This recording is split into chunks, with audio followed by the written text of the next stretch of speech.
By 12 years old, I'm starting to experiment a little with alcohol and with weed, and all of a sudden here I am at 16 trying meth for the first time, and things kind of spiraled out of control for me there. I never called my grandpa because I always knew what my grandpa was gonna say. He was gonna say, "Michael, you need to go to Sheepgate. It's a Christian discipleship program. It's a year-long program." I knew what that commitment was gonna be, and I was like, I don't care how big of a commitment it is. I don't care what I have to sacrifice. If I don't make a big decision today, I'm gonna die. And 2 weeks from that day, I find myself walking through the doors of Sheepgate for the first time.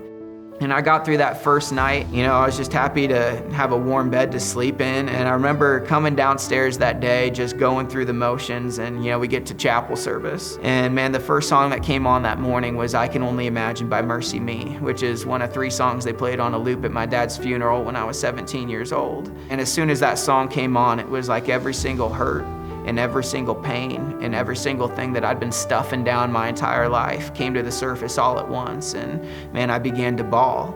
And man, I was 19 years old at this point. I didn't think it was okay to cry. I looked around and saw a bunch of grown men around me waiting with tears in their eyes to give me a hug, to tell me that they loved me, and to tell me that I never had to go through anything like this alone ever again, because I was family to them now.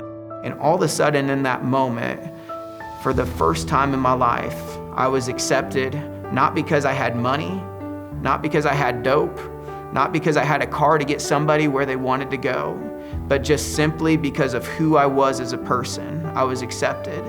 And sure enough, the more that I continued to pursue God, the more He radically began to transform my life. And man, He began to lay out my life's plan for me, the plan that He had for my life.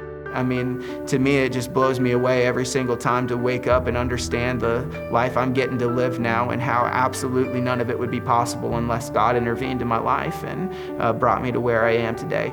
The reason that we have such a high success rate is because God is directly at the center of everything that we do here.